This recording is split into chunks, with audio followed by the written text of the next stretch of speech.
So good afternoon, everyone.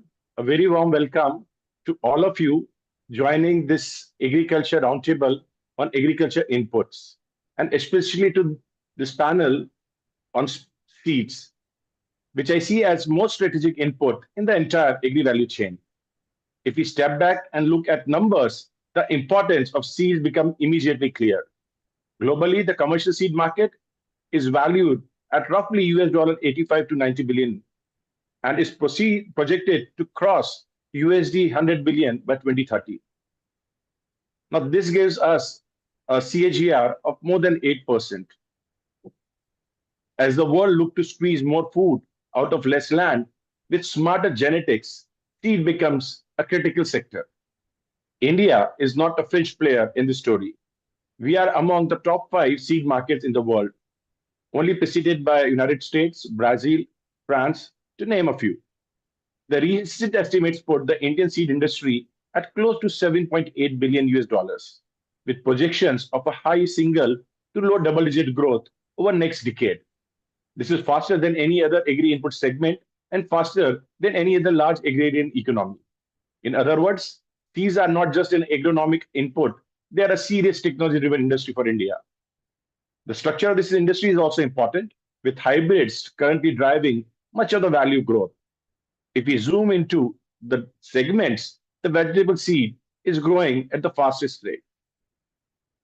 In vegetable seed also, we are seeing that 80% of organized seed market is dominated by hybrids, because this is where the farmers are ready to pay for precision, specific traits, maturity windows, and market preferences.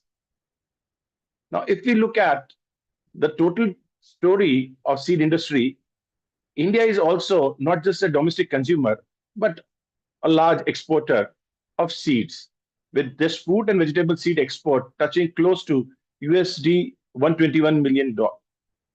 Now, reflecting upon the India's growing role as a supplier of quality planting material to other countries, not just within India. And within India also, at the state level, we see the cluster of Hyderabad emerging as a genuine seed powerhouse. And we are having some eminent speaker from Hyderabad today. Hyderabad produces close to 1 million metric ton of seed annually. And out of that, 10% of that is exported. Now, if we see on a technology front, we are moving beyond just better hybrids. Breeding programs now routinely use marker-assisted selection, genomic tools, digital phenotyping, and last but not least, genetic editing is also entering the conversation within the seed industry. These two promises to shorten breeding cycles and allow us to design varieties and hybrids that are not only high yielding, but also drought tolerant, heat tolerant, pest resistant, input efficient, and nutritionally dense. On the demand side, farmers are no longer passive recipients of what seed is available. They are looking for certified seed as their penetration is increasing. Similarly, the awareness is also growing. They are actively seeking higher productivity, climate resilience, input efficiency, and market alignment. Now, if we look at some other issues in the seed sector, it's just not about regulation, which is definitely a central area to discuss about, but also issues like spurious seeds, inconsistent quality, and over-promising. It erodes the trust among the farming pockets. Overlaying this regulatory landscape is flux. Across Global South, seed laws, biosafety framework, and phytosanitary protocols are being revisited. There is a sharper scrutiny around variety registration, US testing, IP protection, farmers' right, and cross-border movement of seeds. Back home in India also, we are seeing that very recently a draft seed bill has been put across for different stakeholders to react to. And it is evolving area, which we will try to touch upon today as well. The choice of regulators which they make today will determine whether India becomes a magnet for seed innovation or ends up as a late adopter relying on older technology. Then we also have supply chain realities. Seeds are living sensitive products. Producing them at scale means working with thousands of seed growers across different agroclimatical zones, ensuring genetic purity and isolation, managing storage conditions, and then moving them under tight seasonal windows to risk markets. Because as we know, seeds are required just before the farmer commences its season. So we cannot have that the seeds are available around the year, but are not available in large quantities when they want to do the sowing.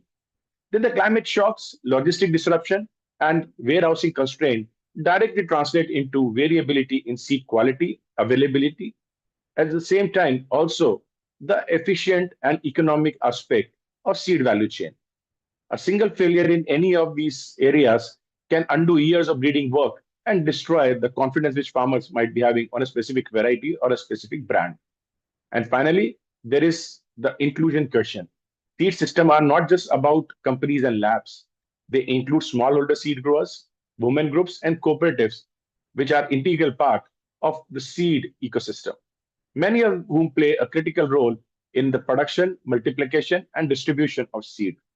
How we design contracts, pricing, risk sharing, and capacity building will determine whether seed become a driver of equitable rural income or remain concentrated in hands of few players.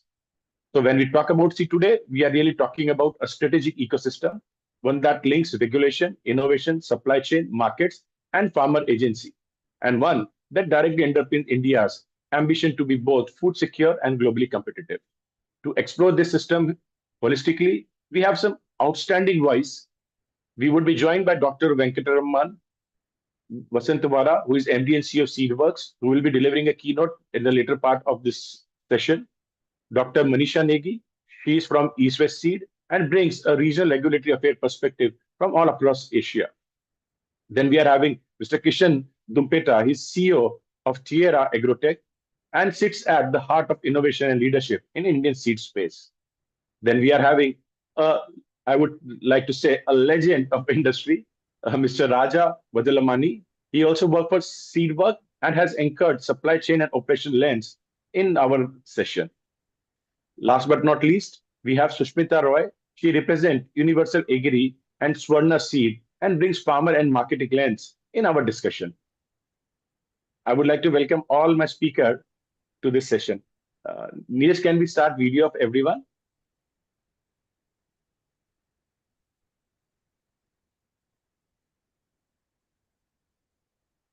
So thanks a lot for awesome panelists joining today's deliberation.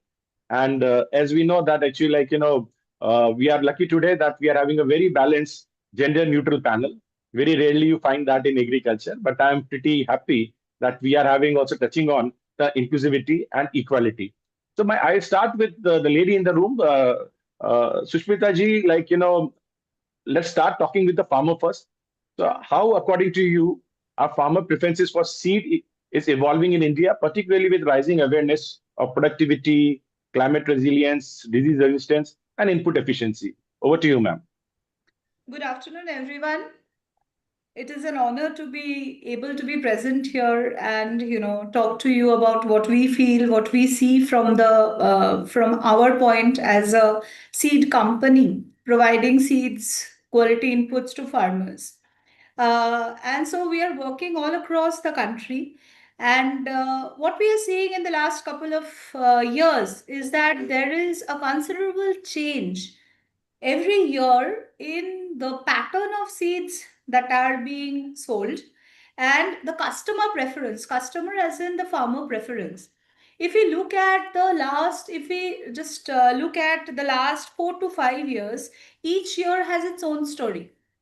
So sometime we see that the rain pattern, there is late rain.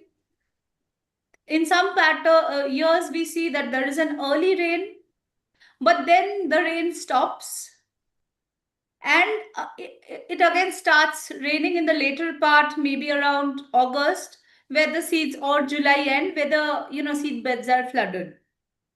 And then, like in this year, we see that there has been a continuous rain all across the country from May to, I think, till October. So what this is, the way we look at it is, my question as a seed company is what to expect. What seeds do we expect to sell? What will the farmer choose? So if we look at the pattern of the buying preference of the farmers, there are times then we are seeing that he's going for long duration varieties. Then there are varieties because of this climate patterns. He is demanding mid duration or short duration varieties. So we as seed company, what seed do we prepare? This, I think, is a very big challenge to the industry as well as the farmers.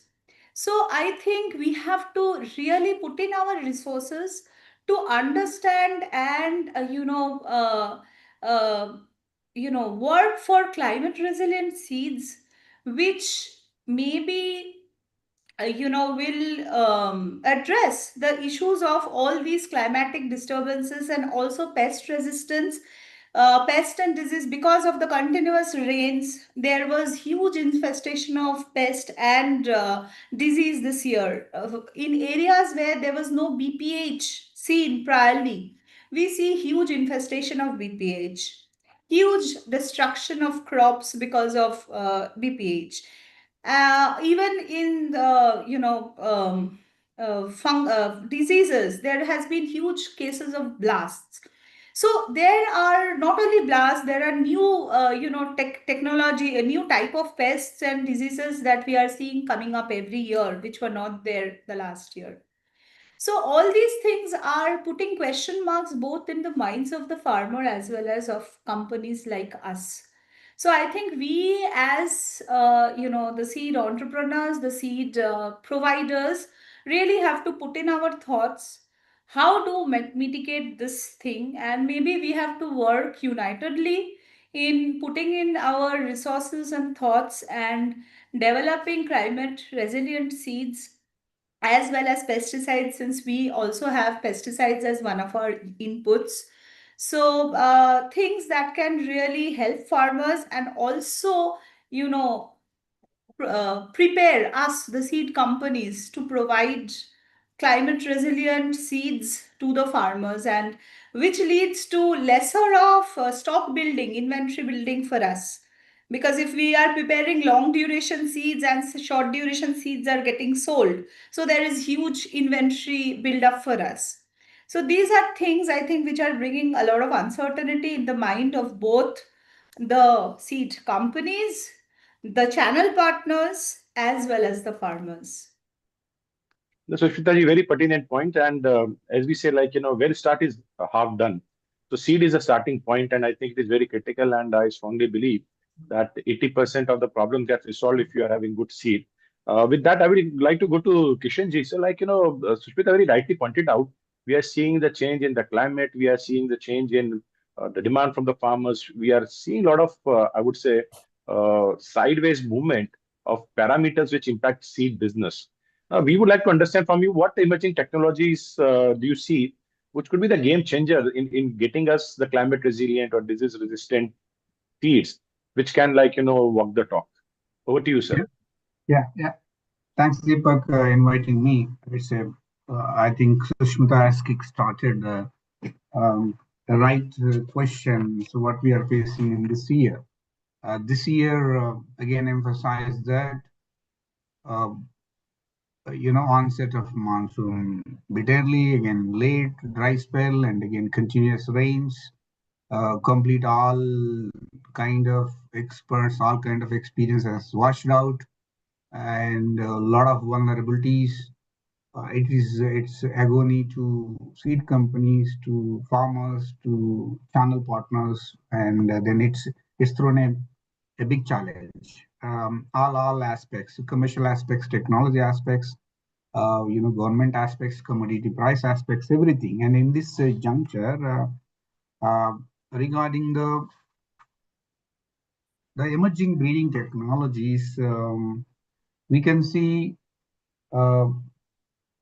definitely, the genome editing, we can fast track the things, and then we can fix certain traits which are in climate resilient. Then genome selection paired with speed breeding facility, definitely it's a matter, to breed more and more cycles per year. And we have to use a double applied and high throughput phenotyping to fix select lines in the various programs. And also, this cut down the life cycle from years to months to breeding cycles. Okay.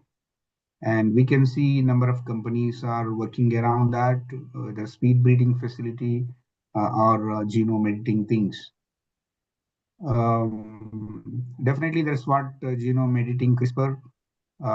This in combination with genomic selection plus speed breeding and double haploid will compress the cycles to deliver climate resilient farmer preferred varieties faster. Okay.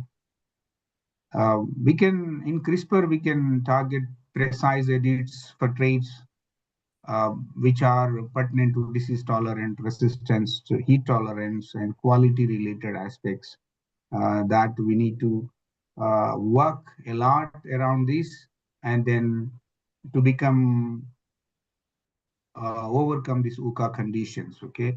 Then under India now, I think India is evolving into GE guidance with the speeds and R&D translations around that. We need to get more and more clarity around that. Of course, Deepak, very well around CRISPR related or gene editing related. So recently, IIRR has released genome-edited rice varieties Kamla. This genome selection plus speed breeding plus high throughput definitely become a tool for the seed companies to face these situations. So most of the R&D based companies, rice, corn, cotton, vegetables, crops, including Tierra, we are focusing on implementing in rice and cotton breeding to develop elite lines and strong pipelines. We are using double, DH also. And corn is successful through induced lines. Through DH is being used in rice, needs improvement and develop genotype independent technology. Several Indian institutes and private seed companies already adopted predictive speed breeding pipeline for rice and corn and vegetable crops. So definitely in combination of these 3 to 4 aspects is a tool to face these climate resilient, disease resistant, pest resistant things. And on top of it, I would like to bring Deepak, we must, deregulate GM crops of corn and other crops to leverage what world is leveraging. Definitely is need of the hour. It requires lots of public and private dialogues. But this country is required that the GM technology, and not only cotton, but other crops. And also in the cotton, we need to go additional traits. Yeah, over to you, Deepak. Perfect, Kishan. So, you touched upon an important part, GMO, and the subject again, though a little bit controversial, I don't know why, right? Because a lot of countries do consume GM corn for sure, and I have not seen them becoming monsters or Frankensteins, right? So I don't know why the fuss about not implementing GMO. But at the same, actually, we are consuming, unknowingly, a lot of yes, GM. I totally agree. And this is where I would like to go to Dr. Manisha Negi. Actually, Manisha ji, I'm a big fan of East West. Had opportunity of visiting your centers in multiple countries. And in fact, I think when Mr. Simon grew, 1980s, when he got vegetable seed to the smallest and poorest of farmers of Asia, he might not be struggling too much with the regulation the way you are struggling today. So your overview of how do you see the seed regulatory framework enabling innovations to reach the farmers, and what Mr. Simon had a vision, right, ensuring the better lives for the small and marginal farmers, right, that can be achieved, and at least the regulation doesn't become a hindrance. Over to you, ma'am, on regulatory aspects. Thank you so much, Deepak ji. Good evening, everyone, and thank you so much for inviting me in this this important discussion. And you rightly mentioned our founder's vision was better seed for the smallholder farmer for a better livelihood. So yes, it is true. And I think that when we are talking in today's time, that what are the regulatory hurdles in Asia, and I think how means what we are looking for the next 5 to 10 years, that how we are going to means how it is going to look like. So right now there is, I think, a lot of harmonization is required in the regulatory structure within the means Asian countries. If we see within the India, there are means a very less harmonization where we are struggling a lot. And at the same time, if we see to the other countries, the regulatory, there are, I will just point out like the things which are very big challenges. One is the variety introduction, the registration, because every country have their own kind of system for the variety registration. In India, we have the freedom that, okay, whatever we wanted to sell, we can sell as a truthful label, doing the some processes with the state, and then we can get it registered. But in other countries like Indonesia, if we talk, they have their own variety registration system. If you want to sell the seed in Indonesia, they wanted to do their field trials. And then once the crop is allowed to sell there, then you have to produce it in Indonesia itself. You cannot export the seed. So they have their own kind of regulatory system where we are also struggling a lot. And being a company which is based, means we having the most customer in Asia, we of course talking to government to make some changes on the regulation, because that what it does, it decrease the availability of good quality and good varieties for the farmers ultimately. So they have the mindset to produce the seed in the country itself. So, and in like the if these kind of things are for the variety introduction, which is the one regulatory hurdle. Every country have their own kind of regulation. Second is the phytosanitary environment when we are talking about the movement of seed. So yes, again, we need a harmonized kind of ecosystem in terms of the phytosanitary standards, because every country, what phytosanitary requirement they have, what tests they are doing, which kind of testing protocols they are using, they should be harmonized. Many times the seed, the pathogens for which they are asking to test, they are not seed-borne. But so those kind of harmonization should be there as per the international standard. So that is, I think, one of the second challenge.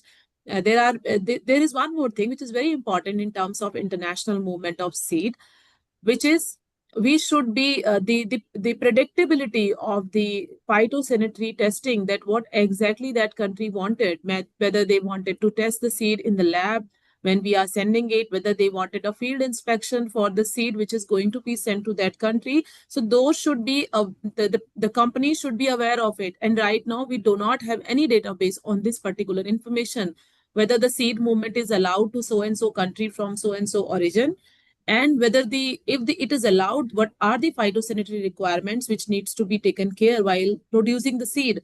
So that is one of the biggest challenge in terms of when we are moving the seed around. So I think these two things are the most important. Third will be the IP, the intellectual property, because in the vegetable, if we are talking about the parental seed, if we are going to produce the parental seed for some crop in some countries, so it needs to be, the regulation should be so strong so that we have the IP security for that particular variety in that country. So we have the laws in Asian countries, of course, the PVP laws. Many countries are following the UPOV as well in Asian countries, but still the enforcement is not that much strong. In India itself also, we have a very good law, but the enforcement is still struggling. The implementation is not that much strong in terms of the operational, when we go for the operational and practical approach. Same like in Vietnam, we also have faced an issue where the other companies are copying the seed and they are selling it into the market. We already have the PVP registration there, but we are not able to stop them. So what we will do with the registration, with the IP, having the IP for that variety, if we are not able to stop the competitors selling our same variety. So those are the main, I think, challenges in the regulatory, if we see across the Asia. Once we have these challenges are overcome, we can, of course, the companies can have more and more trust, giving more and more varieties, more and more quality seed to the farmers. So we should have the outreach, we should have the clarity on the regulation if we are talking about the market access, and then of course the IP. So I think these are the three crisp answers for your question. No, I can understand, Manisha ji, like, you have been diplomatic, in presenting some of the challenges. Indonesia is one of the most difficult market when it comes to regulation, right? And if you engage with the bureaucracy there, and half of their bureaucrats itself don't understand actually what rules they are talking about, right? Their own understanding of their own laws is limited. When come back to India, because I think it is where actually the biggest, I would say, unlocking of regulations are happening. We very recently have seed bill. I know not too many people would be publicly questioning some of it, because you know that how the governments work. But actually, unfortunately, the recent seed bill, in my view, actually to try to balance, they have gone extreme on the both side. Now, first to ensure that actually, when you talk about IP, now I've said that nobody would be able to copy my seed except the farmer, right? And farmer can copy and sell, right, any seed.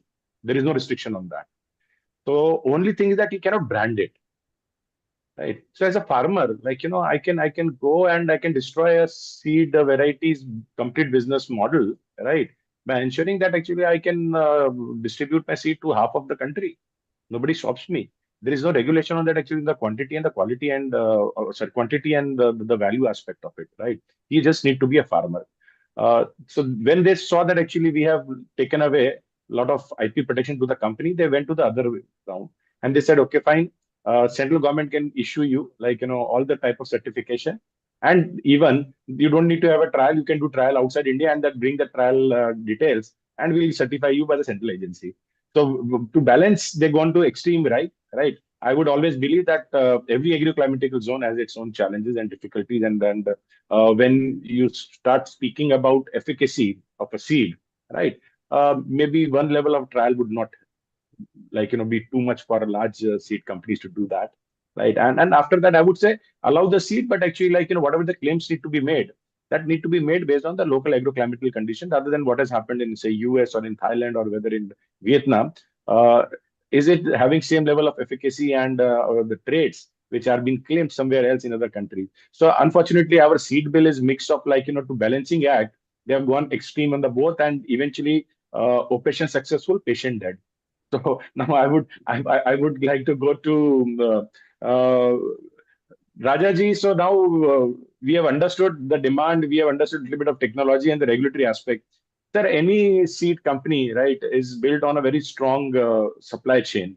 And we come to you understanding from you that how we can make our supply chain more resilient and future proof, because that is the world is becoming very dynamic, right? In the past, we used to say that this belt would be only growing rice, this belt will be only growing X type of crop. Now we are seeing a lot of variation where farmers also switch faster than they used to in the past. So the value chains need to be more dynamic. Sir, your initial comments and view on the logistics as well as supply chain aspect of seed industry. So good afternoon, Deepak ji, and thank you very much. And it's an honor to be here today with among this such a distinguished panelists again. And hope I'm audible. I'm audible. Yes, sir, loud and clear. So let me acknowledge. So Sushmita ji highlighting about the uncertainties, right? Okay, in terms of various, right? Okay, the rains, weather patterns, and the farmer preferences, the customer preferences, and all that, right? Okay, and also Kishanji mentioning about the new technologies for the climate resilience, all that, right? Okay. So while I echo with all that, one thing is most important is what immediately how we address this first of all. So what I call it as how we adapt to the risk matrix fundamentally, right? Okay. So typically, what as a supply chain personnel I always look at in every year, right? What is my gross risk and also my residual risk, right? Okay. Now, so let me start how I define my resilience actually. What I do is fundamentally. So for me, a resilient seed supply chain is one that delivers the right seed at a right time and at right quality. Even when everything is going wrong, first for fundamental, that's what actually, because it's very important, as you also rightly mentioned, as the primary input, and any disruption of availability of the seed, it is actually catastrophic for the entire food supply and also for the companies as in a business as we are, right? Okay. So when resilience, when you talk about for a company or a business, and also most important is the supply chain farmer, right? Okay, the production farmer. So resilience, I say always like a two-dimensional, right? Okay, one is resilience for the seed production farmer, because we have to create a win for him so that he can create a win for us, for fundamentally, right? Okay, that's one thing. Again, that same statement valid with our customer too. Unless we create a win, so his win is our win, fundamental. So that's this value chain winning for every stakeholder is very important for any resilient businesses, first of all, right? Okay, not only for the seed, for any business fundamentally. So, what is this resilience of the farmer fundamentally? So the farmer is at the forefront of all this climate vulnerabilities fundamentally, right? Okay. So here, see, and also you rightly said, seed companies work with thousands and thousands of farmers, smallholder farmers that do. That's true. As a company in SeedWorks, I alone deal with roughly around 60,000 farmers, right? Okay. So 60,000 farmers is a very huge database fundamentally, right? Okay. Each farmer is unique and different in terms of his cultural practices, in terms of his soils. So the outputs also will differ. But again, it is very important for us that we address every farmer actually, right? Okay. And we ensure that his resilience is paramount for us so that we can always, get our right volumes actually, right? Okay, so that we are in a position to supply to the markets. That's one side of the story actually. But some years actually there will be excess productions and there's shifts in the markets also creating excess this thing. Anyway, we'll talk in a little later around that actually, right? Okay. Now, when I talk about the farmers' resilience, while business resilience is something like what we plan, what we execute, and the precisions and all, the other side is that how we address this resilience the farmers face first of all, right? Okay. So the resilience is not something which we practice right now. Actually, it is something as old. Actually, see earlier the resilience is all about an experience based. Like even if I can tell you an example, how do the farmers know and which say for example in the rice in the Telangana, farmers always say if it is Kharif, then it is Rohini Karti, you have to be sown crop, and also if it is the Rabi, then it's an Anuradha Karti. Fundamentally, it's been actually frozen. So then, so it's all an experience based, right? Okay. Then, but now it is different, right? Okay. Now is the shift from an experience led to a data led decision making, or rather, the resilience is more of a data driven and also tech driven, where we are actually, Kishanji was talking about the gene editing, resiliencies, and all that. So here again, I want to quote certain examples, actually one or two examples also. I will examples, right? Okay. Fundamentally, in the erstwhile years, right? Okay. Perhaps I recall when myself and Kishan, we both were together alongside in one company those days. We had one corn hybrid actually, right? Okay. And it was a very good product in the market perspectives, but again, it had a lot of production issues, right? Okay. In terms of the germinations actually, right? Okay. But we didn't throw that product away, right? Okay. We deep dive into it to make it fit for production fundamentally. Then what we did differently. So the issue was all about its germinations, right? Okay. Then what actually is the cause in this germination issues, right? Okay. That's what was the mechanism of deep diving went on, right? Okay. Then after studying the data, we found that typically the corn swings happen in the month of November, and which the maturity coincide with the peak summer months of April actually, and then it's leading to some of the embryo stress actually, resulting in the low jumps first of all, fundamentally, right? Okay.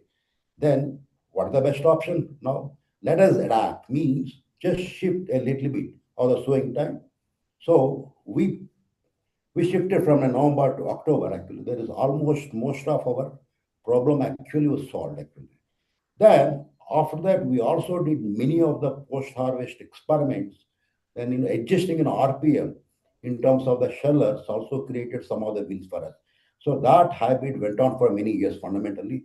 This what actually is not about throwing a good product just for the sake of this thing.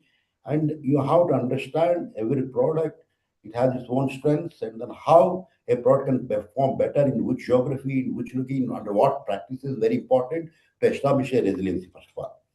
So that's what actually I wanted. In the similar happened in case of rice too. Again, how we adjust your sowing patterns, first of all.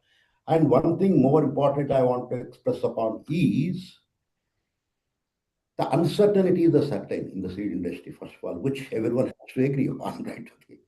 So in spite of all this data crunching and everything, still there are actually disruptions can happen, right? Fundamentally. So that's the reason always, I always measure my gross risk and also my residual risk actually in terms of my planning embedded actually. How I do my planning, how embed my risk matrix in it is all a very different subject altogether, which actually some of the tools which I use actually I can talk upon. But again, this is very important, right? Okay. But again, it's very important as a supply chain, we always meet the customer demand unless we we can't stand by his trust. That's what resilience means to me. Yeah. Over to. Perfect. Yeah. Perfect. So now again, going back to Kishanji, we have seen that the new traits, right, from climate resilience to better alignment to the markets, and at the same time also ensure how about the input efficiency. So there are a lot of traits moving around, how as a business actually decide actually what are the direction we need to take. Should we go towards more heat tolerance? Should we go towards watermelon, which is square in shape, so that logistically it is possible? I'm just giving a vague example. How as a company, I would say you take a call actually what traits need to be chased. Yeah. Good question, Deepak. I think thanks, Raja, for reminding those experiences. Uh, quite as seed business change, the professionals of seed expertise, seed management, seed leaders, CEOs also changing. It's highly uncertainty, certainty, and every day is a new learning. It's coming to the how as a company um, that what traits see what are the target product profile to be fixed. Okay, so it's a quite dynamic question, Deepak. um, as a seed company, in earlier I used to work for one company, and other company is a very big large size company, one of the biggest seed company. And then currently more of a Indian company, more of my portfolio is limited and geographies and etc. So what resources I have available with me, and what kind of investment we can invest, and what crops we are operating, in which markets we are operating, what is my customer is preference, and what way I can make it profitable seed business, at least not making losses, and to gain market share in where I want to operate. So those kind of things are very important. And coming to altogether, large size companies' game is different. So they are having a huge germplasm across worldwide, and a lot of germplasm exchanges between the countries, and a lot of trials goes happen, and then they can replicate, and they can invest, and also take a lot of risk, and then success rate is of course even 10%, but they can reap the benefit for next couple of years, 10 years, 20 years, outstanding competition, and then they will be the leaders always. Okay, so this happens in seed business also. Coming to a medium size of Indian company, definitely, and a small seed company like us, of course we are R&D point of view, uh, a decent seed company in India, one of the top 10 seed companies who invested in the R&D. And then for our preference always currently is going on yield, definitely under various seed climate conditions and various markets. Yield is ultimately is decides our survival. Okay, so then yield comes under biotic and abiotic stress conditions, and under, as what we are discussing, under climate resilient, and it has to give a versatile hybrids or versatile varieties, comes under rainy season, Rabi season, and with high rainfall, with low rainfall, with early window, late windows, these kind of things. Definitely, people are breeding for those kind of hybrids, and it will become a national level hybrids, um, and then gaining a lot of market share. So that is a universal acceptance. Major hybrids is definitely topmost focus, but it, only few seed companies are having like that. And then, for example, in case of Tira, one rice hybrid is really across the nation. It's coming up very well. And, then other cotton hybrid, which is really, across all the climates, which are coming up very well. So is lucky to have those kind of hybrids, which are acceptable everywhere and under various conditions. So as I said, yield and yield related things under these UCA conditions is definitely a major focus area, and testing across locations with a lot of rigor in the trialing and the releasing the variety and popularizing those hybrids commercially, that's key criteria. So Perfect. high return of investment, along with the yield, along with these conditions, abiotic, biotic, and also the disease resistance, insect resistance is plays major role, and a lot of new diseases pests are emerging. And we as a Terra and many seed companies are started their line development and product development since from beginning only. Before the crossing, they induce these trait technologies, etc. And whether it's for quality, whether it's for pest resistance. For example, we have a white rust resistant in mustard. We incorporated all our pipeline, all our lines are having those trait. So in other crop like that, okay. So by both artificial means, and then we screen also at hotspot locations. I think this where it is important to seed company to become successful. There is no shortcuts actually in the seed company, and of course these traits, these kind of hybrids will be released with the different strategies. One is being a waiting for until perfect hybrids releasing, commercializing. Another is fast tracking, speed to market. Let us bite the bullet, and let us take risk, releasing 2 hybrids or 3 hybrids, and then closing down after 2-3 years, 1 or 2 Right. hybrids. No, I totally So understand. It has to be commercial decision, also return on investment, 100%.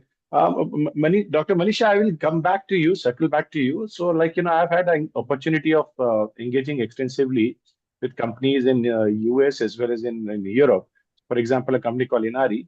They were actually a venture funded company, raised a lot of investment and were focusing on how to reduce the usage of water. So some of the beautiful, CRISPR-Cas based product they came out with, which would be using less of nitrogen, less of water. And similarly, a Sweden-based company, I advise Olsaro. They also were focusing on, how do we, reduce the footprint, environmental footprint of the crop. And those type of innovation, predominantly in the large seed companies, they are kept on the, I would say, the last priority, because what is more sellable, let's produce that. In your view, if the regulatory environment or the governmental system has to intervene, because eventually the future is for all of us, how do we incentivize such work, uh, why either through incentive or regulation, easing the regulation? Your views on that? Uh, Deepak ji, I think that if I talk about the sustainability, that how we are doing on this, and the things which you are mentioning on your talk about the water usage and all the things. Yes, in our company itself, I will I would like to share you that we are also focusing on the same thing. We have the sustainability approach in our company, that how we are going to do No, but use. Manisha ji, you are half Dutch already, right? So Yes, I'm talking with the mindset of like, how do we create in the global south? Because I yes, understand we are smallholder farming, they cannot pay. yes, But eventually the world is for all of us to live. It is not just for Europe and America to think yes. about the world. Yes, correct. So that's what where I am going is that we already have these kind of things in our company which we are focusing on. But if we see from the regulatory perspective, there is no discussion, there is no such discussion for the seed industry ever I have heard. There may be the compliances which big companies, other sectors are doing. Of course, they are implemented for our industry as well. And we are means like I cannot share you much details on it because it is not my area of like jurisdiction that what exact regulation comes under those things. But yes, from my personal experience, because I am working with the teams from sustainability in the company, that how they are doing it. So there are compliances which needs to be taken care when we are processing the seed, and the water which is coming out from the plant, which is of the some chemicals, some treatments, where to be like it has to be discarded. It should not go to the any water body which is for the drinking purpose or for the treatment, or it may be going to the environment. So these kind of checks needs to be taken care, and it I think comes under some certain regulations which a company follows, and there are people who are concerned with those kind of things. But from the regulatory perspective, if we see, there is no such discussion in the industry, which is really required in this time of at this time. Recently, if I'll share you the initiative from the seed industry, what is done from the International Seed Federation. They have recently made a group on the sustainability and on this particular aspect, so that there are much and more discussion on the in the seed industry itself also. So they used to have few working groups, like they have the regulatory groups, they have the market access group. So now they are focusing on the particularly to discuss on these aspects. They have created a group in the ISF, the International Seed Federation. So they will be focusing on these such kind of steps. Next, in the Asian Seed, APSA, the Asia Pacific Seed Association, this year they have also started focusing on the particular subject. They have a small session this year on the sustainability, and yes, from the next year they are also going to focus on these kind of discussion. But right now there is not much from my side, from the regulatory perspective, to share on it, because yes, there was nothing in past discussed, nothing in past planned, that how the industry will do on these areas. Maybe because there are many other people all in the call, maybe if there is anything which I don't know and maybe they have, maybe Dr. Raja, Dr. Venkatram sir, they can share. But I only have this particular update from my side on the seed industry, that what they are thinking about on these part. Perfect. So before we go to Dr. Venkatram, because he'll be giving a keynote, and we all are eagerly waiting for your keynote, sir, because that will set a lot of context for us. Sushmita, before we go to keynote, last question to you, and don't miss before the keynote. After that, also we'll have a discussion. Uh, how do you like, do you have some models to estimate or predict, right, the seed requirements when we go like, region wise or a cluster wise, because that is also very important. And sometimes we have seen that like, the companies are not able to cope up with that, which leads to farmer not getting quality seed on the one hand, or sometimes company with the inventory, which like, they have to look to exhaust somewhere. Your views, how do you like, model the demand and supply? Okay, so here there are two things that we look into to answer this question. I would say that there are the way we look at it is two ways. A, in the broader aspect, we try and do as much market mapping as possible. So we try and estimate region wise what are the growing varieties, what is the estimated market size based on all competitors together of that segment, say particular one long duration 130, 135 days variety. So, or hybrid or whatever. So what could be the total market size that we estimate by, through our sales team, through our channel partners? What are the growing segments that we could focus on? So we try and gather market intelligence, and we also see the trends. At a company level, we see like which are the hybrids or varieties which have done well, but going forward, it is either declining or rising. So from a company level, we look at the trends, as well as from the market level, we try and gather intelligence from different competitors. of particular focus areas like the duration 120, 125 days, 130, 135 days. And we try and forecast, based on those segments that which are the areas we should work on.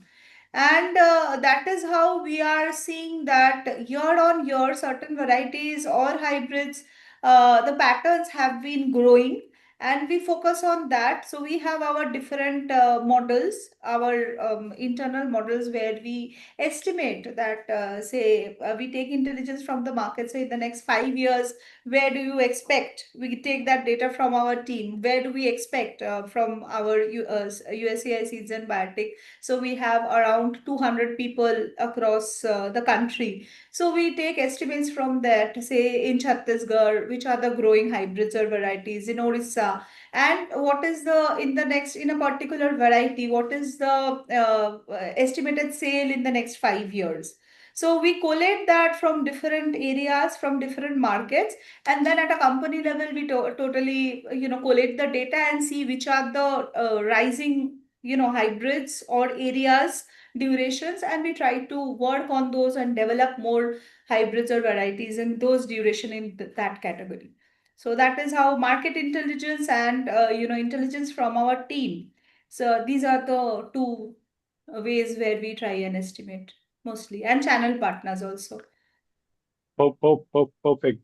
No, I totally understand. Market intelligence is becoming very critical, right? With the uncertainty some of our panelists have talked about, right? Sort of market intelligence is very important. Venkat sir, if you are there, you can share your screen and we can go ahead with your keynote, sir. Okay, I'll do that. And sir, you are looking younger than ever. Is it? Thank you so much. Yeah. But I'm getting older every year, which is a fact. Okay. Yeah, I will try to do this. So, good afternoon, everyone. Is my screen visible?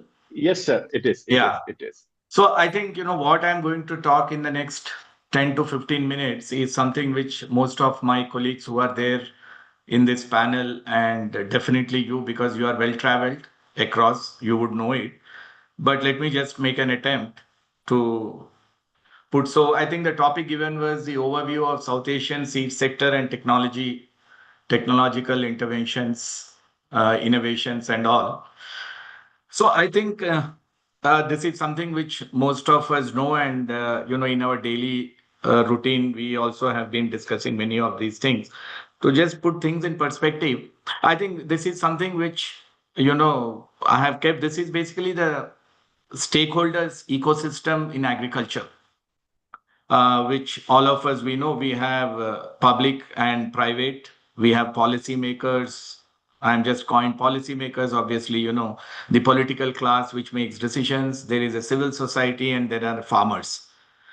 Now, some of that, which, I think would also, we're coming up for discussions here, and we all know, and this is a topic also which comes in most of our meetings when we meet many of the stakeholders. Public sector research, obviously, we all know, is for the larger good.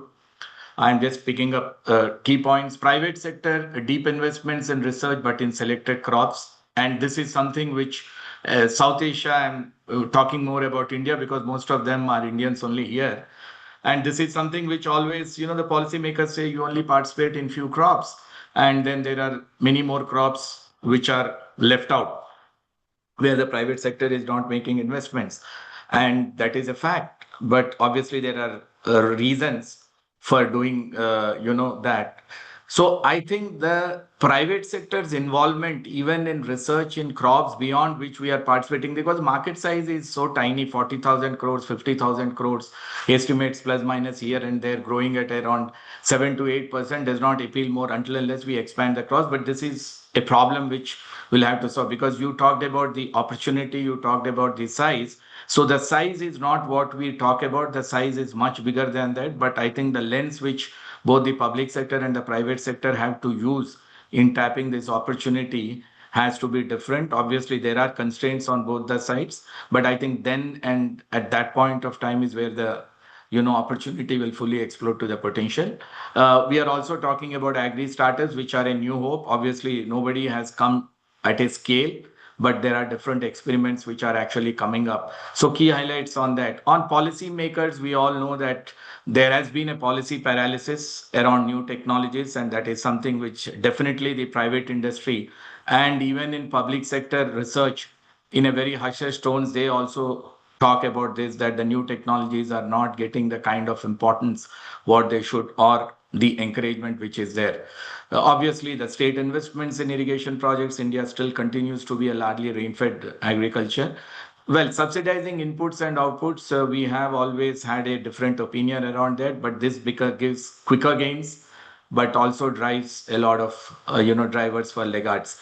So around a policy making one, and then of course we all now hear about zero budget natural farming, organic farming, and many other forms of doing farming. We also had experiences from our neighboring countries.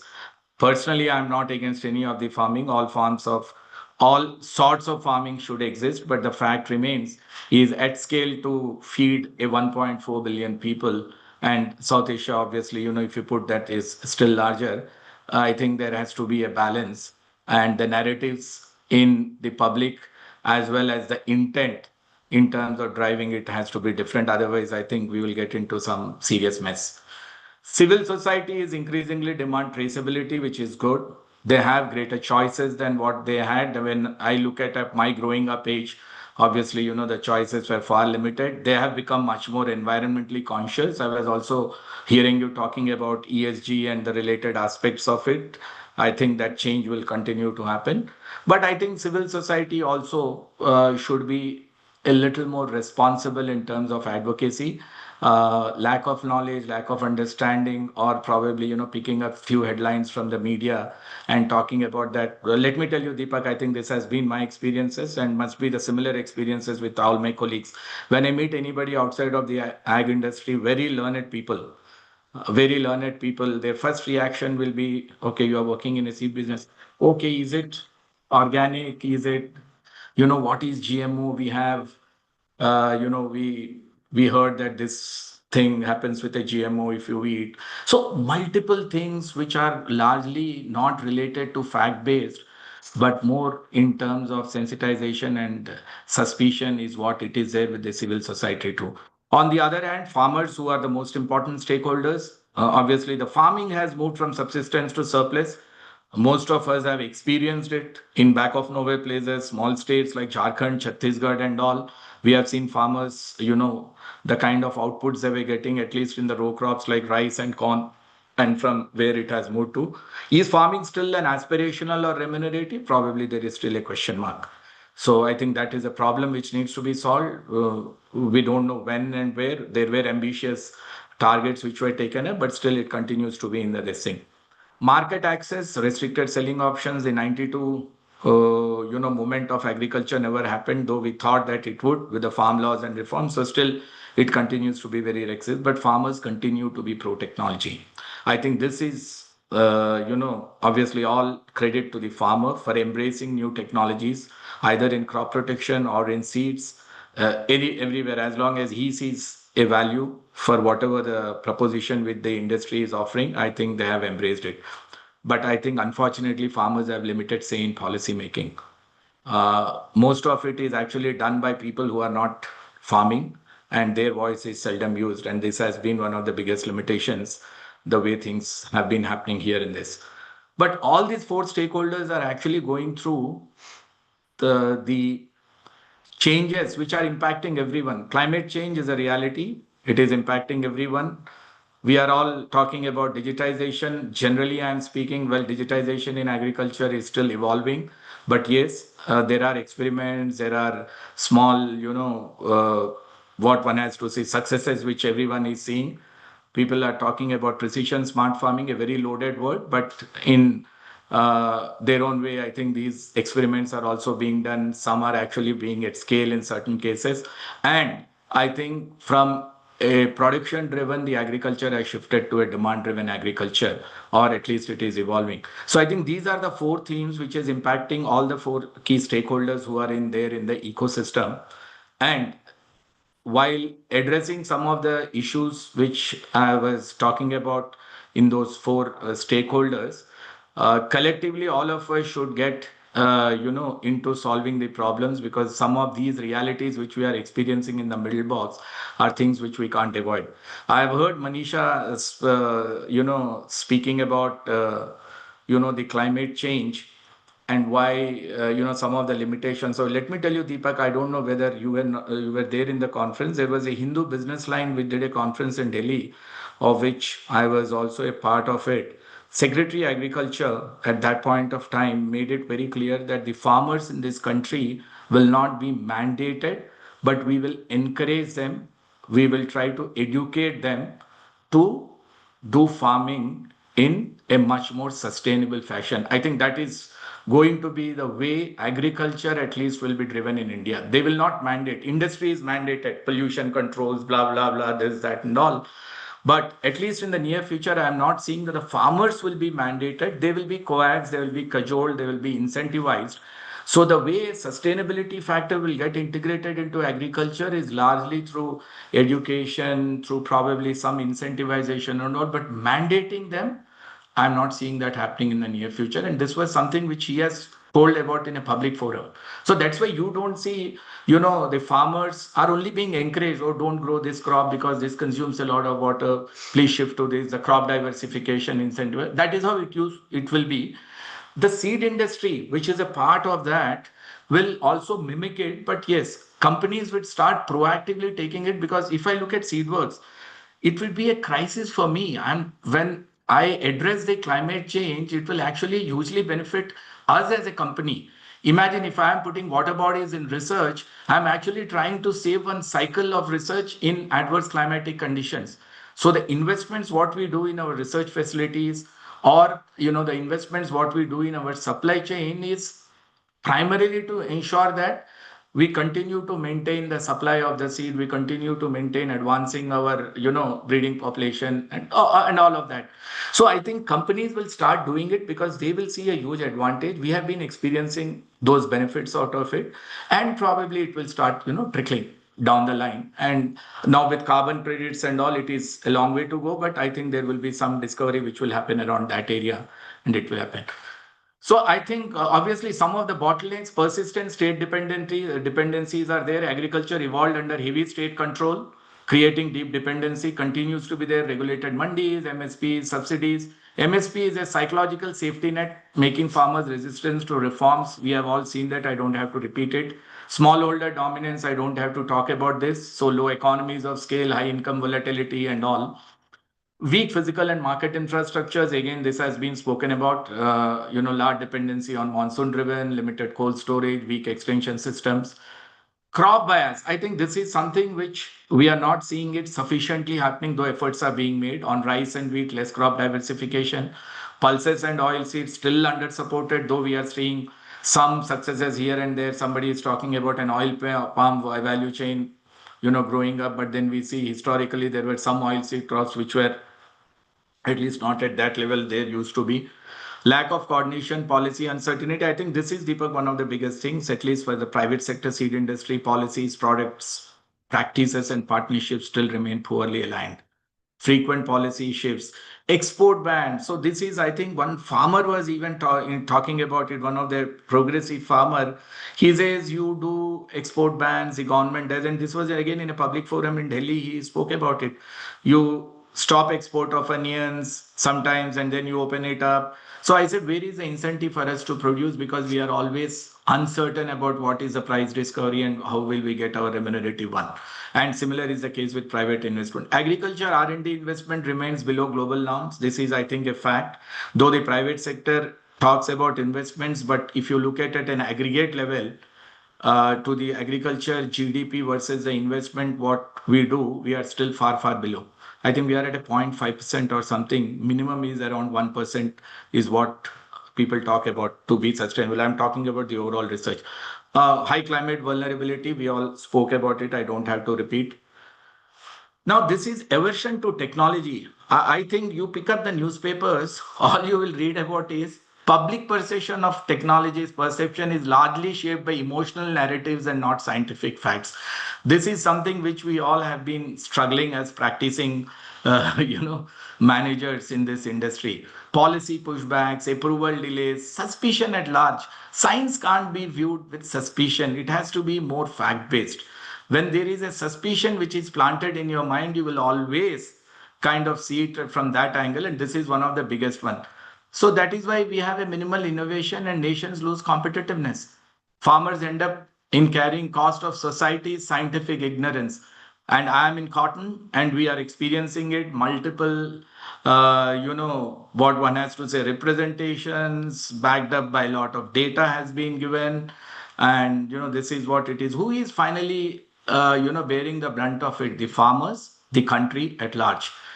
Then, of course, limited market for high value seeds. I think hybrid strong in few crops, we spoke about it.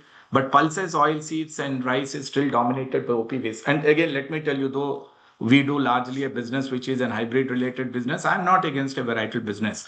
And I strongly feel, this is my personal opinion, that as long as the farmer sees a value, farmer is free to choice. These are names which we have given in the industry: OPVs, hybrid, single cross, double cross, and all. As long as there is a value proposition which is built, the farmers will embrace it. And at least now I am seeing that most of companies like us who have actually, most of us have been trained only in MNCs. So we only thought hybrid is the solution for everything. I think it is slowly opening up. But the enablement has to happen from, the government to, in terms of how do we protect. The reason why we don't get into this is there is no protection. The IP still continues to be fragmented smallholders, expensive last mile delivery. You know it enough because you also work with value chains. Non-conducive policy framework. This is an eternal struggle. Dr. Manisha is there, so she keeps representing us in multiple forums. And the whole seed industry, the returns are uncertain because of long breeding cycles, upfront high R&D investment. So I think this is a patient investment. There will be, hero products which will come up. There will be times when there will be a pause, but I think that is something which, we all have to live with. So I think this is the formal seed market valued. Most of you know these are statistics which are there in public forum. $5.1 billions, projected CAGR 5.5%. India is one of the largest markets, 70% of the South Asian market, fifth largest in 2024, $3.6 billions.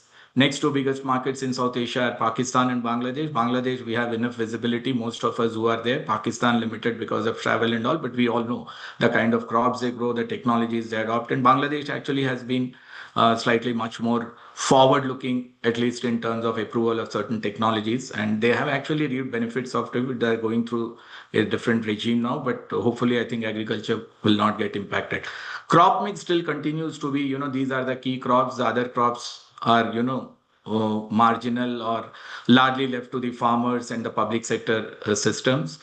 While, of course, we are now seeing a phenomena of public-private partnerships. They are being talked about. Some of them, we are seeing that getting implemented on ground. But still, I think there is a large way to go. I think this whole issue of public sector versus private sector, I think the public sector should see private sector as a partner and not as a competitor. I can tell you, not all problems can be solved by private sector. Neither all problems can be solved by public sector.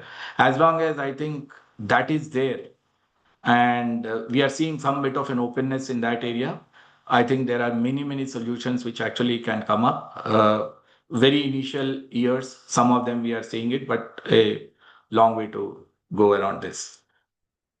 Well, all of us, we know that rising food demand will be there. Productivity focus is there. Now there are enough discussions happening on the seed bill. Hopefully we will see that coming out and then getting approved. Obviously the seed bill is definitely transformative in nature to an extent, while there are some limitations here and there, but we see that as a good hope.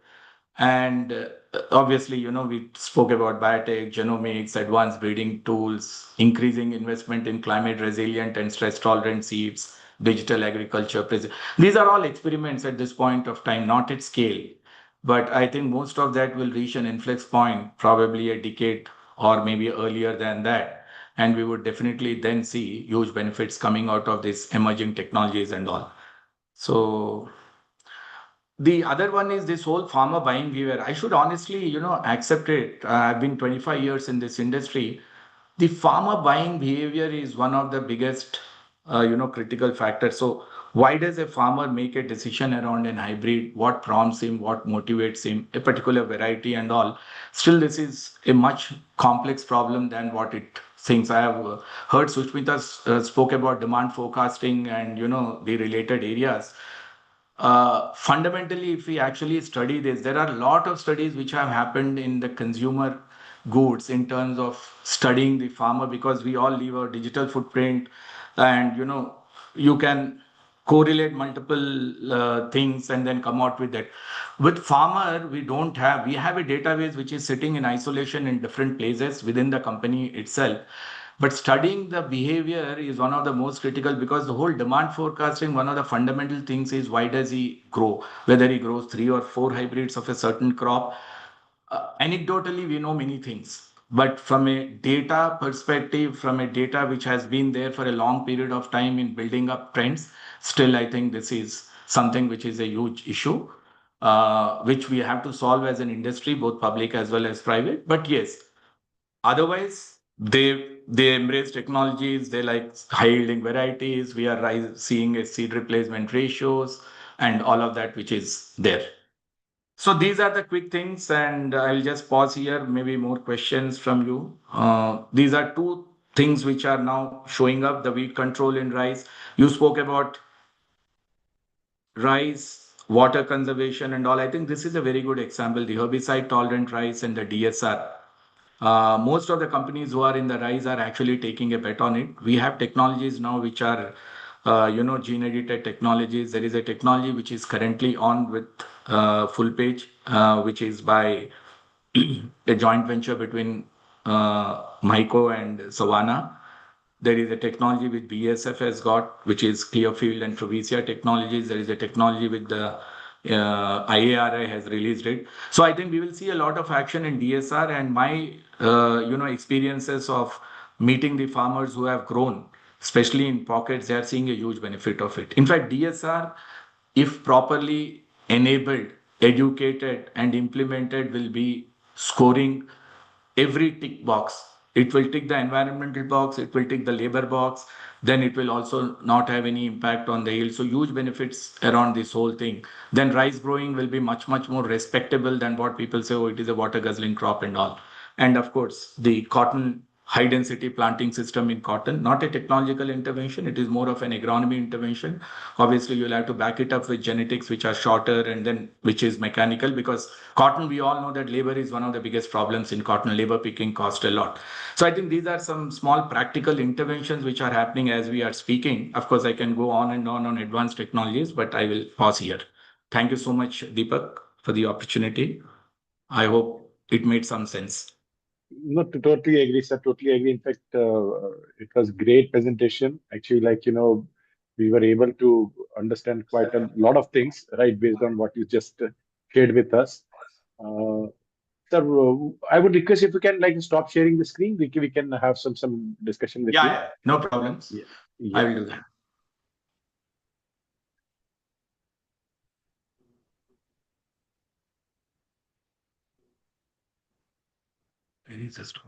Yeah. Oh, it's still. Yeah. Yeah, perfect. So, sir, actually, you touched upon a very important point, dovetailing about. I'll come back to the farmers, sir. Sir, my view is that when we are talking about policy, you rightly mentioned that the farmer is not a stakeholder, but at the same time, I also believe, the two side, right? One side, when it comes out, whether anti-technology side, I would say, whether anti-GMO, anti-genetic editing, they are all about rhetoric, right? So the civil society is all about rhetoric. In fact, GMO, will be surprised, it is one of the most researched, right, and technology in the world. Right, they have been scrutinized by every possible agency. Unfortunately, in India, because we have already had the negative connotation about GMO, we have not done that level of research. But whether you see it in US, China, you name it, right? There is a huge body of work, right, which is scientific work. So in India, or I say generally in global South, the civil society take angle of rhetoric, and then the private sector or the agriculture sector, whether it's a public sector also, they take a very technical approach, right? Unfortunately, we'll have to find how we are able to talk the language, right, to those who are decision maker. End of the day, government, like, when I give them 1500 document, they ask for 1500 document, but you and me know that actually nobody reads that 1500 document, right? So I believe, like, your views on, like, do we need to come at a, like, the language which we understand each other, because the industry becomes too technical, right? And the civil society, the judiciary, the policymaker, they're too rhetorical. So I think there is a mismatch in the communication. That is a bigger problem rather than actually anything else. Your views on this, sir? I think, Deepak, a very valid point. Probably, I should now invite you to some of our internal meetings in the Federation. Probably you are right. I mean, yes, when we go, we obviously go loaded with facts, with, all those reports and stuff like that. And we have not been able to impress the civil society at large. Absolutely, you are right. Because probably Sir, we I'll go just fully give you one data technical. point. Yeah. Yeah. I'll just give one data point. I was engaging with the government officials, right, on GMO itself, and very senior government officials. And I asked them very simple questions, sir. Forget about good or bad. Have you done the economical loss analysis that in case we would have opened GMO for maize, at the same time we opened cotton, what would have been the impact on the farmer economically? What would have been the impact on the country? What would be having impact on our industry which use maize? And at the same time, also impact on the revenue generation for the government. And you'll be surprised, there is not a single document, right, which shows that. Now we can go and talk about, like, trying to prove civil society wrong by saying, no, this is healthy, this is not having health issues, it is having XYZ, productivity will increase, water would be less, and all that. But basically, the government, right, or a policymaker, he see that actually how the political economics work for him, one, and then comes how the economics work. Then comes Absolutely. about the, like, scientific evidence. And India has been very smart, and believe me, like, we have contributed in getting SDN1 and SDN2 opened, right? India has allowed that. And believe me, like, civil society was against that also. But because they say that you don't play God at all, right? But slowly it was pushed. Unfortunately, we get into, like, answering rhetoric with a lot of scientific evidence, and we keep on, you give them, sir, 10,000 more pages or maybe 10 billion more pages, right? They're not going to change until unless, like, we explain them in their own language. Exactly. I think that's a very valid point you are saying, but I agree with you. And the second one is obviously there has to be a political willingness to take some, So hard currently, calls. willingness is there, but they are falling short of right structure, right messaging, right. Otherwise, sir, SDN1 and SDN2 would have never been in picture, right? We are only, I think, hardly 20 countries have allowed it. We Yeah. happen to be one of them, right? So I think political willingness at the highest level is there. Only I think maybe we lack paper, and so digital technologies are helping. Manisha ji, you have been into regulation. How do you see, like, the right sort of traceability tools, digital technology, right messaging can help, like, in getting favorable, which is favorable for farmers, right? I understand if farmer is not successful, no of the seed companies will be successful, right? For you to make farmers successful is most important. So it dovetails into the larger picture of food security. If I tell someone that actually you will not be able to get sufficient maize in next 35 years, your soya meal would be not available to you, and you'll have to end up importing, and this would be the cost on the country of importing soya meal, which would be made by someone in US, which is already GMO, right? They start getting the alarms. They start getting that fear. Your views on the can we use technology in, like, pushing through, like, better regulation, whether it is traceability through blockchain or, like, provenance or anything of that sort? I think that the traceability in terms of the digitalization, we are already, I think, discussing a lot in India on that, because government has already come up with the regulation for the traceability, and they have already come up with a Sathi portal for the traceability of end-to-end from farm to the once it get to the seed to the farmers. And maybe it will help to like if we properly talk about the seed quality. So yes, it will, I think, remove the counterfeit seed, the spurious seed from the market, because once you have the clear picture that from where the seed is coming, it also adds the aspect of the seed certification in it, with what we say with the traceability. So if in the easy language I would explain, it is like the digitalization, which is also helping in seed certification, as well as it is also tracking the seed that, okay, this seed is produced by so and so company in by so and so farmer, and it is going toward the consumer and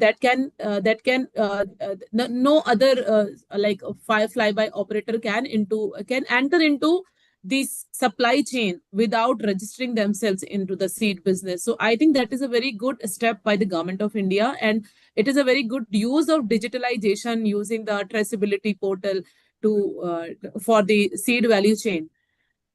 I think I am able to answer your question because there are so much in the digital this traceability portal which I am trying to message pass on in a crisp way. So that's the. No, I think like now I'll go back to when the current prime minister, he used to be the chief minister. We used to engage regularly at the CMO, and he always used to say, "A sarkari is a sarkari." That means private is effective. So maybe there has to be need to change. Like the government doesn't need to be running those portals. We need to give some professional right to manage it, and maybe outside the system of the government, so it cannot be influenced. Kishanji, over to you. Like and Manisha, I know you are having a hard stop at 4:30. If you want to drop out, that is fine. Whenever convenient to you, or if, in case you have time, listen to some of the start. But so Kishanji, your views on sir digital tools. I'm always optimistic because I believe technology, or at least digital technology, can solve a lot of problems of the world. Yeah, digital tools in the seed business, you know. In supply chain, we can use production tracking, volumes, planning tools. So definitely helps a lot. Whether it's a real time and then standing area, all those parameters that will help when it is coming, how it is coming, and then those kind of things. Can you hear me? Yes, sir. Totally. Then other market point of view, our trade related things, rewards, recognition kind of things that helps a lot in digital tools. Okay. And coming to the production, the precision farming, so-called in the future, drone related things also can help. In my earlier company, we used to identify the detasseling, where the spots are there, go and catch the drone will identify and then pick up that. Of course, in some other advanced countries, they are doing. So definitely digital can help across the value chain, starting from R&D, whether it's a speed breeding and whether it's a CRISPR, and whether it's a simulation models, heterotic fools, etc., and also in the production, in supply chain, in the demand, in the demand estimations also. So definitely, it's having a lot of practical applications, and a long way to go in this, and only few companies are doing. Okay. And sir, actually, I'll just give you a couple of more use cases. Very interesting use case, right? Parametric insurance on germination percentage, right? And that can be very easily done digitally as well. And coming to Sushmita ji, your views on how we can fast track, right? Access and trust in the farmer by using digital tools. Are you doing something in digital area, in maybe communication, in tracking, in extension? Yes, so here with our company, we have started with a lot of initiatives involving all channel partners, not just the farmers.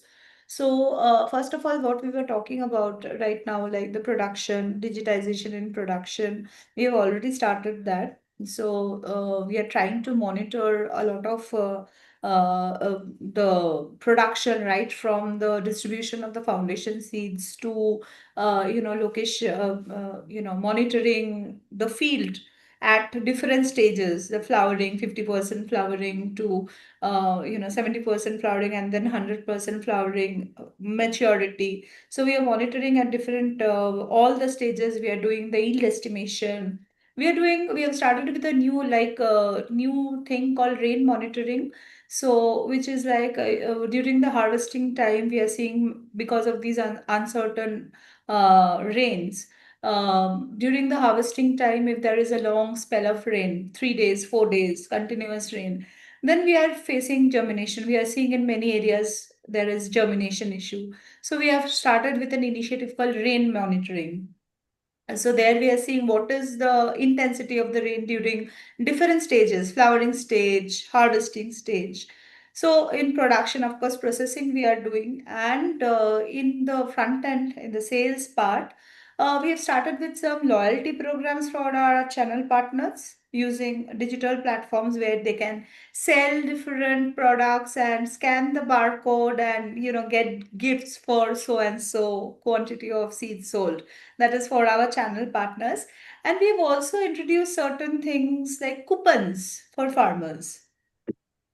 So if they scan the barcode and they find that maybe he gets some maybe 100 rupees off discount, or maybe a gift of something if they scan the packet.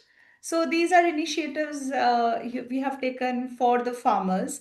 And also, we have started, using Facebook as a tool, Instagram as a tool. So we are tracking the pins of our user locations, and we are trying to, promote our products, trying to pin down the areas, the farmers of that particular area, and send what you call quote unquote push messages and all that stuff, which we know that digital marketing, what to date is all about. So we are trying to, make the farmers aware of our products through kind of farmer feedbacks and promotional materials. So we're trying to use digitization from end to end. Yeah, maybe we are not 100% successful, but I think it is making a lot of difference in all the steps. No, I think that's a brilliant idea, and I would also like to add here, based on my experience, when the field staff they have the farmers in their catchment on their WhatsApp group, it is very effective, Yeah, and yeah. you and have very interesting YouTube channel, convey the message in very local language and with a lot of fun around it, and that becomes a big success. Yeah. So, last question to you. Raja sir, your views on digitization, sir?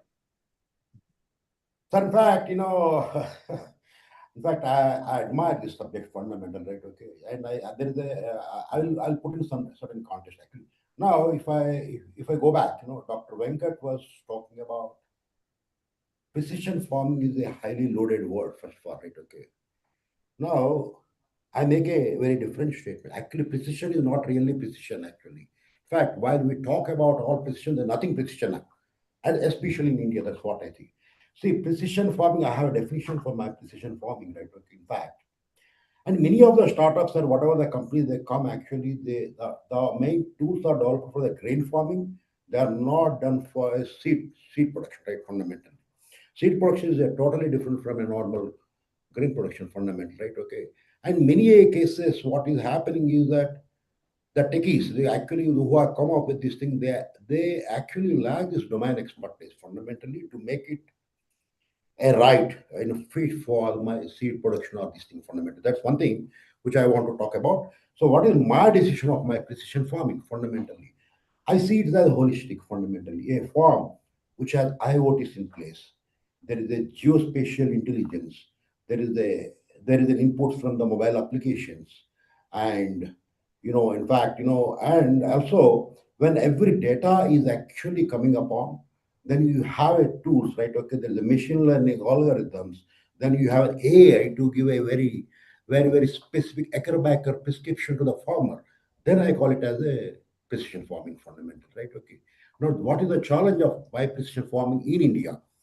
The IoT sensors are very expensive, fundamental, right? Okay, it's beyond our bandwidth, right? Okay, if you have to invest in the farmers field, having all the IoTs and all.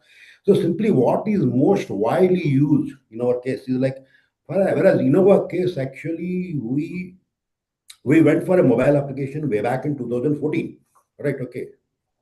So then what did we do? So we're all collecting a lot of data. Actually, I know I collect around 200 attributes from each field, right? Okay, a lot of data inputs. Then I have millions of data points fundamentally. What to do with this data? Unless you convert it insight, there are hundreds of patterns emerging in different ways, actually, right? Okay. Then of late, then we also attempted on my machine learning algorithms. Okay, now, so that's the next step, right? Okay. Then predicting the productivity, right? I have a pattern of a farmer last 5 years. The patterns are different. Each farmer has a pattern, each soil has a pattern, and the hyper local climate has a pattern. In fact, understanding the patterns, the output has a pattern. Now, how to correlate and link all these patterns fundamentally, there comes in our my machine learning models actually. In fact, perhaps I'm the first to actually venture into some of the initiatives still actually is work in progress for me. It's like, how I bring in my AI, right? Okay.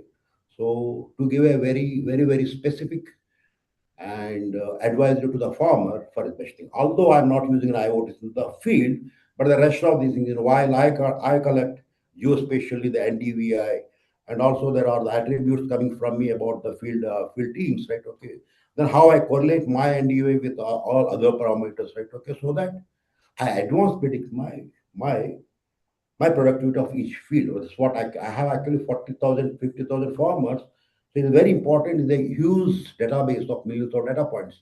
It is not like a human can do all this walkings across. So it's always important to have an AI so that it can do all the routine things actually on the calculation, because the machine learning models, even we work on various, not only the time series, right? Okay, even we work on many advanced tools like random foresting and also gradient boosting.